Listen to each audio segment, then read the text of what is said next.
It will also be broadcast via the Chamber of Deputies web TV channel. I would also like to remind you that remote participation is allowed as established by the Committee on Rules. We wish to greet Bozzolo, Onori and Gardini, who are the MPs following remotely. Now, today we have within the framework of a fact-finding inquiry on the projection of Italy and European countries in the Indo-Pacific region, a hearing with the Ambassador of the Republic of the Philippines in Italy, Nathaniel Imperial. And on behalf of the committee members, I wish to thank you, Your Excellency, Mr. Ambassador, for having agreed to come. You are here with your delegation, Nina Kanglei, Deputy Chief of Mission, Troy Estrella Calungsan Rillo, who is the political officer. Now, since we don't have that much time for our hearing, I'm happy to hand over to you, Mr. Ambassador, for your remarks. Thank you.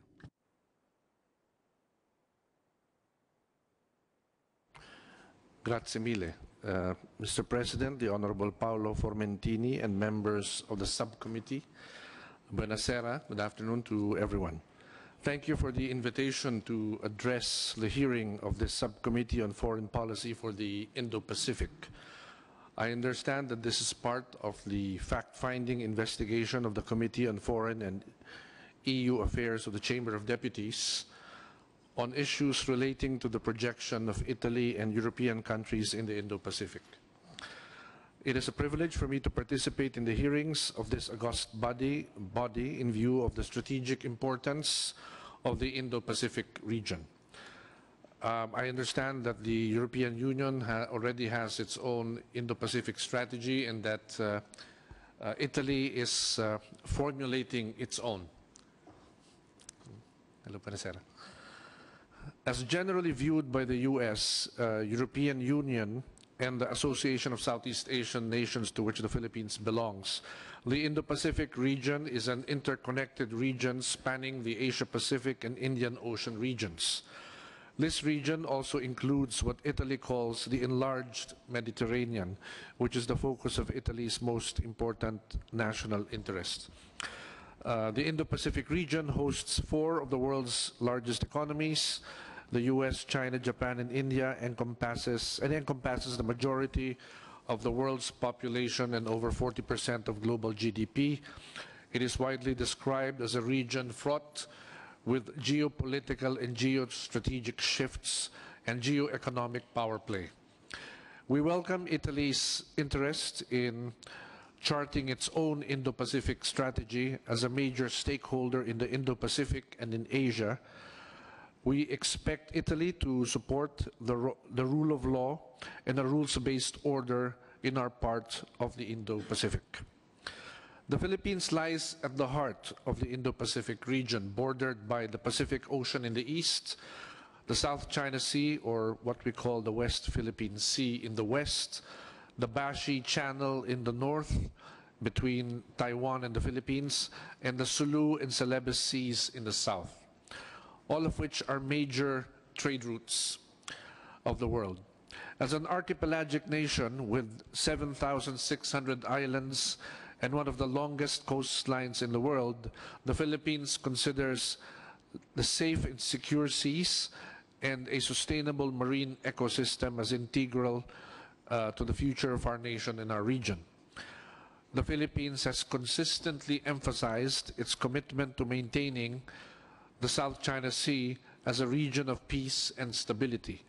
We recognize not only the strategic significance of the West Philippine Sea or the South China Sea, the sea is considered by us as the lifeblood of millions of Filipinos, especially fisher folks.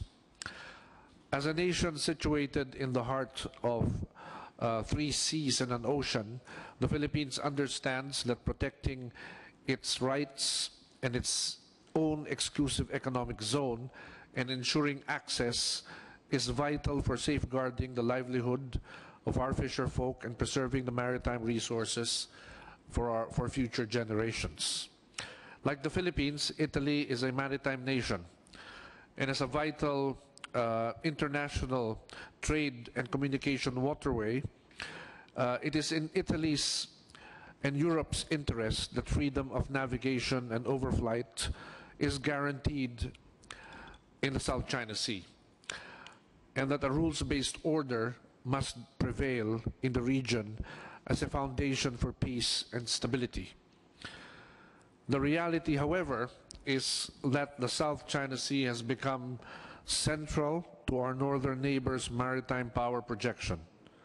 It has embarked on a massive land reclamation and construction of artificial islands with military installations and structures causing enormous ecological damage to coral reefs, and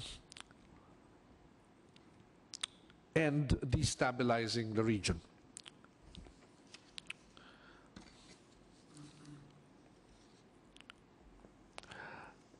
Now I would like to explain a little bit on the 2016 Arbitral Award, which was a petition filed by the Philippines in 2013, challenging the actions and activities of our northern neighbor in the region.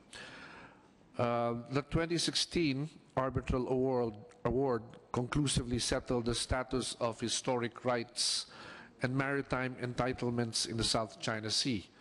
It declared as without legal effect claims that exceed geographic and substantive limits of maritime entitlements under UNCLOS, or the United Nations Convention on the Law of the Sea, and it upheld the Philippines' sovereign rights and jurisdiction in its exclusive economic zone and invalidated China's 9-dash line claim, which serves as a basis for China's actions and jurisdiction in the area. The award not only sets reason and right in the South China Sea, but is a Philippine contribution to international law and the peaceful resolution of disputes. The Philippines remains seriously concerned, however, over recent developments in the South China Sea, especially infringements on our sovereignty, sovereign rights, and jurisdiction. Despite commitments to the rule of law as espoused in UNCLOS and in the Declaration on the Conduct of Parties in the South China Sea, certain parties continue to violate the lawful maritime jurisdiction of the Philippines. Some of the serious incidents over the past months include the shadowing, harassment, use of water cannons, dangerous maneuvers leading to incidents of collision against the regular rotation and resupply missions of Philippine Marine Law Enforcement agencies in Second Thomas Shoal or Ayungin Shoal. We are gravely concerned over the incident that occurred in the Second Thomas Shoal during a humanitarian mission to our stranded vessel over there on June 17. We denounce the illegal and aggressive actions that resulted in injury to Filipino personnel, loss of equipment, and damage to our vessels.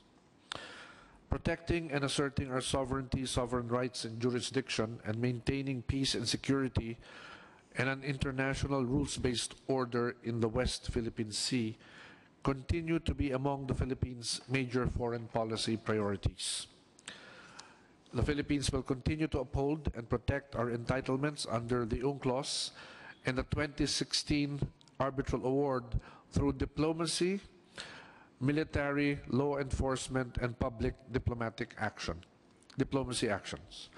We have filed a considerable number of diplomatic protests against other states in relation to their actions that threaten or infringe upon the Philippines' sovereignty, sovereign rights, and jurisdiction in the West Philippine Sea. As a matter of fact, my previous position before being appointed as ambassador to Italy was Assistant Secretary of Asian and Pacific Affairs, and our office was tasked to file diplomatic protests. And during my tenure, we filed more than 400 diplomatic protests, all involving incidents in the West Philippine Sea. The UNCLOS and the 2016 Arbitral Award are the twin anchors of the Philippines' positions and activities in the South China Sea. Indeed, there is a growing list of countries that have expressed their support for UNCLOS and the Arbitral Award in peacefully resolving maritime disputes. And this includes Australia, Canada, Denmark, France, Germany, India, Ireland, the European Union, Japan, Lithuania, the Netherlands, New Zealand, Norway, Portugal, the Republic of Korea, and the United Kingdom and the United States. The Philippines will also continue to work with the Association of Southeast Asian Nations and China towards an effective and substantive code of conduct, one that is firmly moored in UNCLOS and international law. However, sincerity is at the core of effective dialogue, and thus far the words that we have heard from our northern neighbor do not match their actions in the waters. We are hopeful that this behavior will change and that their actions will be in accordance with international law and avoid actions that place people's lives in danger. We thank Italy for its public expressions of support for the 2016 Arbitral Award as a demonstration of the use of UNCLOS in peacefully resolving maritime disputes. We also welcome the G7's expressed support for the award in the G7 Hiroshima Leaders Communique issued at the G7 summit held on 20 May 2023 and the G7 Apulia Leaders Communique issued at the G7 summit here in Italy on June 14. The Philippines wishes to congratulate Italy for its ongoing successful presidency of the G7, including its outstanding work in the recently held G7 summit in Puglia, where Italy gathered world leaders in discussing the most serious problems affecting the world today and proposing bold and principled solutions to address them. And this includes issues in the Indo-Pacific. We welcome the consistent support of the G7 countries in their commitment to maintaining a free and open Indo-Pacific, and their support for ASEAN centrality and recognition of the 2016 award of the Arbitral Tribunal as legally binding through statements that have been issued or had been issued in previous G7 meetings. The Philippines also welcomes the increased presence of countries in the Indo-Pacific for freedom of navigation operations, including from the United States, United Kingdom, France, India, and Australia. What can Italy do to show its commitment to the Indo-Pacific? We hope that Italy will conduct more port calls of your naval vessels. I understand that your aircraft carrier Cavour is in the Indo-Pacific, and we hope that Italy can also consider joining the freedom of navigation operations of other countries in order to uphold the basic tenets of UNCLOS and the rule of law in maritime spaces. And we hope that Italy will continue to support the 2016 Arbitral Award and a rules-based international order, and to conduct more high-level visits to Southeast Asia, particularly the Philippines. We take note of Italy's interest in to participate in the Philippines military modernization program, and note that closer bilateral political and security engagements are a key to a stable long-term defense relationship based on mutual trust. The Philippines looks forward to the early conclusion of the Philippines-Italy Memorandum of Understanding on Defense Cooperation, and we hope that through the MOU, the Philippines and Italy will have a closer defense and security cooperation that goes beyond just procurement, but also involve training, establishment of defense dialogue, joint exercises, and perhaps even status of visiting forces agreement. The bilateral relationship between the Philippines and Italy remains strong. This year we celebrate 77 years of diplomatic relations, and the Philippines is scheduled to host the second political consultations between our two countries in order to chart a more strategic and comprehensive way forward.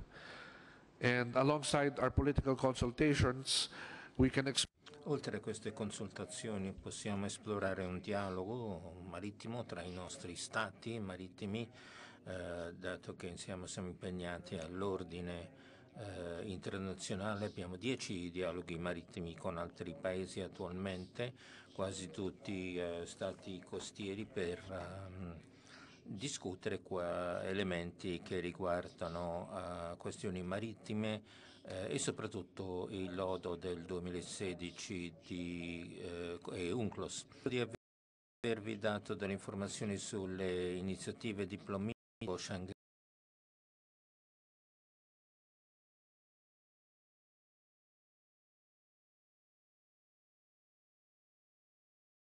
a Singapore recentemente, quando ha detto che le Filippine non sono una semplice pedina nella partita tra le superpotenze, ma un attore che si occupa attivamente della protezione dell'ordine basato sulle regole. Molte grazie per avermi dato la possibilità di rivolgere la parola a voi.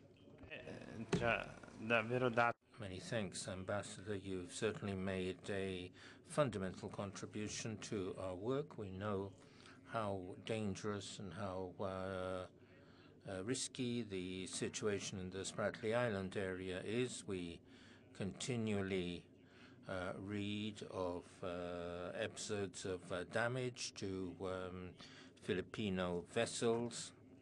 And as you pointed out, the Sierra Madre, which is stuck on the Second Thomas Shoal, is prevented from being assisted and supplied. And there was a recent event when a mariner from the Philippines was not allowed to be assisted when he had to be evacuated urgently. The supplies to the crew involved are made difficult. We often read because China tries to prevent the use of supplies. And we know the situation also on the Scarborough Shoal. And we know that in 2016, as you reminded, the Permanent Court of Arbitration of The Hague established that these areas are within the exclusive economic zone of the Philippines. This decision ruling, however, was not accepted by China. So tension is very high. There was initial physical damage to a Filipino sailor who lost a finger in these incidents, in this collision. And we know that today the bishops of the Philippines have called for a prayer for peace because the situation is so tense. So we all want peace. We want free and open Indo-Pacific, and we want coastal states not to be threatened in their sovereignty. Unfortunately, the opposite is happening. We have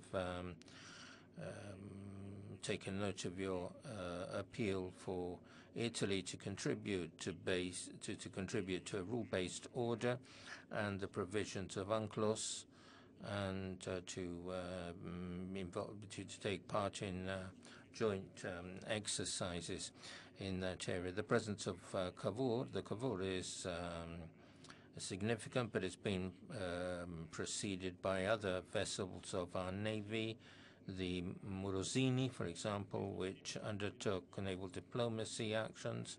We are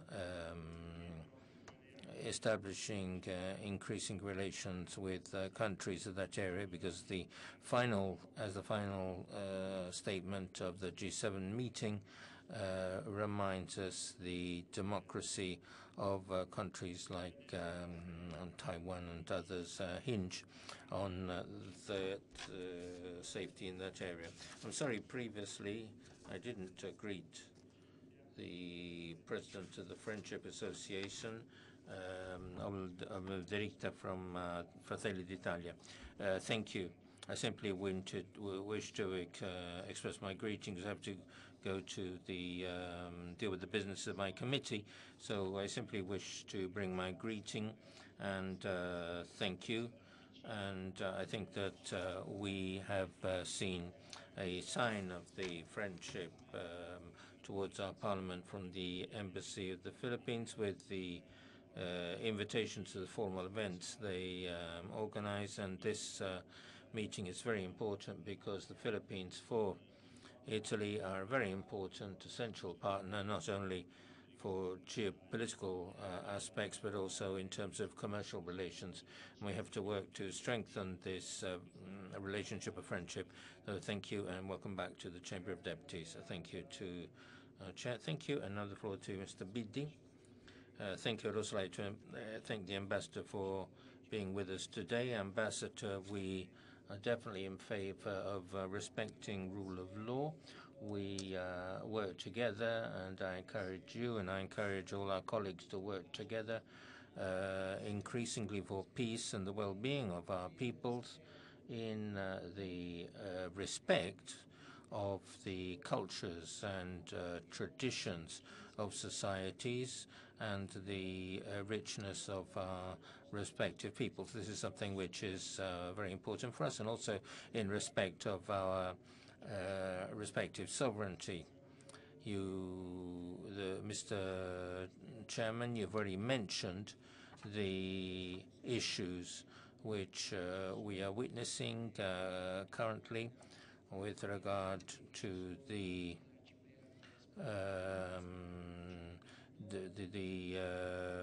differences of opinion with regard to the Spratly Islands and the Palawan area. So I don't want to, but I would like to put a couple of questions to you, which Chairman did not mention. First of all, how do you look on the current situation? Are there any news? Is there any news which might point to a rapid resolution of the situation? And secondly, from your point of view, how do you expect the situation to develop with China with regard to these issues which have been pending for quite some time now? And our colleague Carré from the Democratic Party is also Italo-Australian, so he knows the area we're talking about very well. Thank you, Mr. Chairman. I also wish to add my welcome to the Ambassador. He gave us an excellent account of the situation. He's covered the situation in the Indo-Pacific. I lived for 40 years in Australia, so I know about these areas. I wanted to ask you, starting from the consideration that we absolutely have to keep the peace in that area, not just with regard to other things, but also in order to maintain a peaceful geopolitical situation throughout the world, because we need to settle conflicts and not spur them. We're currently seeing joint exercises in 1 week's time. I'll be at the joint exercises which Italy will be holding with Australia in Darwin, also because this is part of a program to promote and be a deterrent against to maintain a peaceful situation. And we're very close to countries like the Philippines, of course, not just economically, but also socially. So in consideration of this, I would like to ask you, since we are carrying out, when I say we, in the whole Indo-Pacific area, is carrying out a deterrence plan in order to maintain the peace and allay tensions, despite the situations which you mentioned and which have also been emphasized by our chairman. Now, I'd like to ask you what your position might be if there were to be a move on the part of China to occupy Taiwan, or to move to take over Taiwan. I am a member of the NATO parliamentary delegation, and we are, as I said, undertaking these deterrence measures to ensure that the whole of this area can be kept in a peaceful position to maintain a positive economic situation worldwide, and to scale down any conflicts which already have broken out. Thank you. We'll give the floor to the ambassador for his replies now. Thank you, Mr. President, especially for your very knowledgeable survey of the issues in the South China Sea. I'd like to address the first question first. What are the prospects for a resolution, and what actions have been taken since the recent incidents? First, we have tried to de-escalate the situation. If you will note, our Coast Guard and our Navy did not retaliate to the Chinese. We have exercised maximum restraint, even though we are at the receiving end of aggressive actions by the Chinese Coast Guard and their militias. This is part of our policy of not being drawn into the narrative of the Chinese that we are the provocateurs. We are actually just performing what we have been doing for the last few decades in our resupply and supply mission to our troops in the BRP Sierra Madre in the Second Thomas Shoal. Nothing has really changed, except that China now wants to assert more controls and enforce their new laws that are now in place in their so-called 9 or 10-dash line. So our approach has been to dialogue and try to de-escalate the situation. After the incident, we immediately activated our bilateral consultation mechanism at the senior official level. My former boss, the Undersecretary for Bilateral Relations, met with their Chinese counterpart. This was announced by our foreign minister as well. And also, we have strengthened our relationship with our bilateral partners, security partners, with the U.S. and with Japan. Recently, we had our 2+2 second meeting of the 2+2, the defense and foreign affairs ministers, just 2 days ago in Manila, where we signed our reciprocal access agreement with Japan, which will allow both sides to send troops to each other's territories for training and exercises. It's a status of visiting forces agreement, but it's called a reciprocal access agreement. So our approach is also to strengthen our bilateral relations, security relations with our allies, even as we modernize, accelerate the modernization of our armed forces so that we can establish some form of deterrence in the West Philippine Sea, the extent of our claim.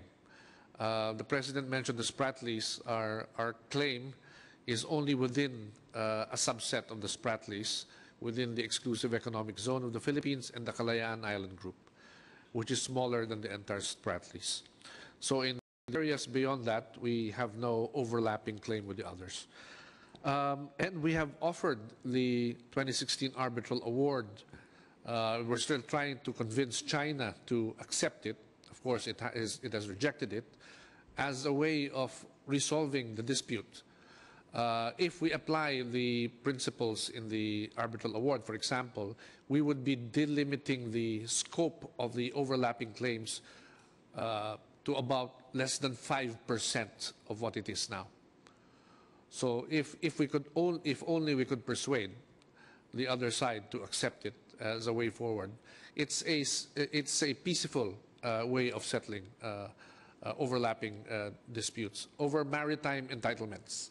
Of course, I'm not talking about sovereignty or territorial claims. No? The arbitral award of 2016 only clarified maritime entitlements and maritime rights, but not territorial claims or rights. On the second question, yes, the Philippines has been embarking on several minilateral initiatives with our partners in the region. Of course, we have our activities in ASEAN, where we are currently still pursuing negotiations on a code of conduct in the South China Sea, and that has been going on for more than 20 years now, together with China. Now, I'm not really sure about the prospects of progress in those talks, no? But at least we're discussing the problem over there in the ASEAN forum. Also, we have pursued joint patrols with the U.S. in the South China Sea, and we have opened it to the possibility of joint patrols with Japan, or trilateral patrols with other countries, with Japan and Australia as a possibility. So we're not limiting ourselves to just filing diplomatic protests. So we're trying to pursue different avenues at the same time at various levels: diplomatic, political, defense and security, and other initiatives. However, on the question of whether we foresee a resolution to the whole question, I think this issue will persist for many more decades, perhaps even a century. But what is important is that we are able to come up with a modus vivendi in the future that will not sacrifice our maritime and territorial interests. Grazie ancora, ambasciatore. Ci sono ulteriori interventi? Thank you very much for your reply. Let me see if we have any further questions. The question on Taiwan. Our president said that it will be difficult for us not to be involved in any potential conflict in the Taiwan Straits, simply because we have around 200,000 Filipinos living and working in Taiwan. In case of an armed conflict there, it would be very difficult for us to evacuate our nationals, even though it's so close to the Philippines. Taiwan is only slightly over 100 miles, nautical miles, away from our northernmost island in the Batanes province. It is extremely close, so the possibility of spillover is very high. So we are prepared, we are preparing for that possibility, although we do not want to be entangled in any armed conflict there. We hope that China, in case it invades Taiwan, will respect our maritime and territorial boundaries close to Taiwan. And at the same time, we do recognize that Taiwan is part of China. It is a Chinese province. We pursue a one China policy. But at the same time, we have close economic relations also with Taiwan. Thank you.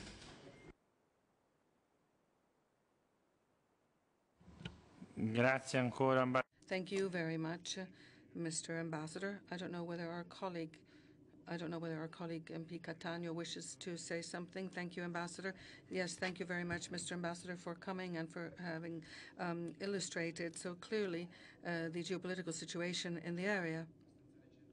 Recently, I participated in a mission to Vietnam, a visit to Vietnam, and I must say that they're also very concerned there about stability in the region. So I was wondering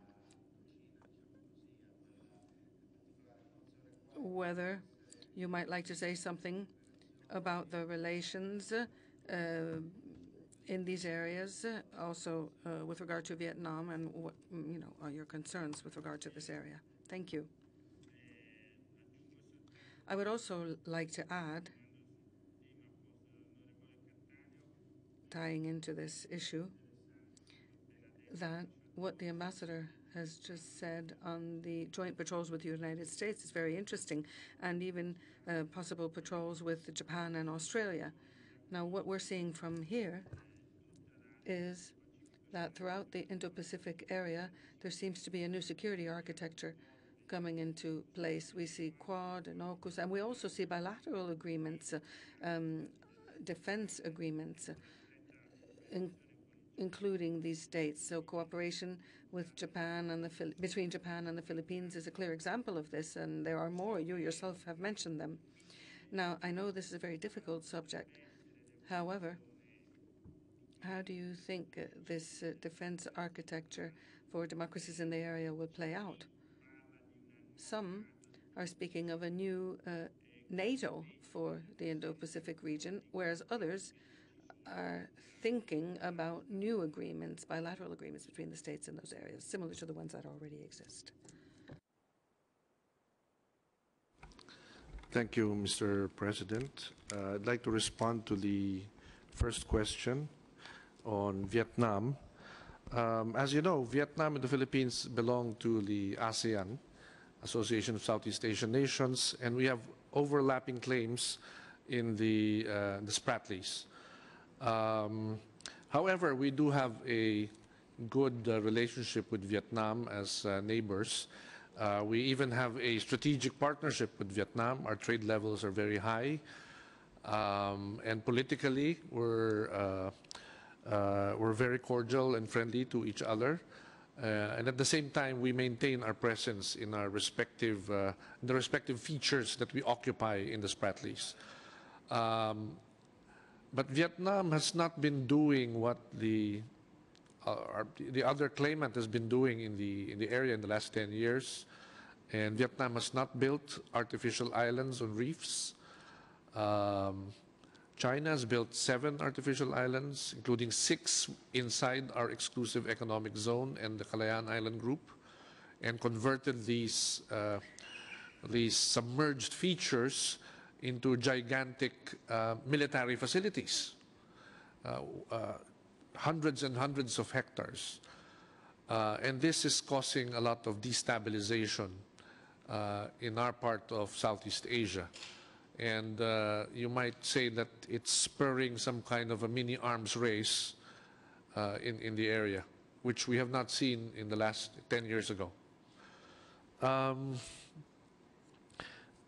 the question of the emerging defense architecture in the area, I would say that this is in reaction to the activities of our northern neighbor. Otherwise, we would have preferred the situation 20 years ago when everybody was prospering and talking about free trade in the Asia-Pacific. Now things have changed, and we have been exploring this because of these new threats and geopolitical tensions. The smaller states have been exploring different kinds of arrangements, unilateral arrangements, bilateral, trilateral, which we are now developing with Japan and the US. Even the emergence of Quad and others, many others. Now, whether this will lead to the creation of an Asian NATO, I sincerely doubt it. I don't think anybody has discussed that in our security circles in Southeast Asia. We are still committed to making sure that ASEAN remains the central moving force of geopolitical engagements in our part of the world, in our sub-region, even though it's been very difficult of late. And we're still in that stage where we're exploring different kinds of arrangements. The Philippines, for example, since the new administration, actually even in the previous administration, we have been forging closer strategic relations with the middle powers, with India, with Australia, with Japan and South Korea. We feel that this is important so that we will be able to maintain some kind of strategic autonomy and agency, and that we will not fall into this false narrative that we are just a peripheral actor in our own region reacting to the activities of the superpowers. So far, I think we've been quite successful, and we aim to pursue this path in the next few years. Thank you. Grazie ancora, Ambasciatore, per il... Thank you, Mr. Ambassador, for your essential contribution to our fact-finding inquiry. Our hearing is now over. I would also like to thank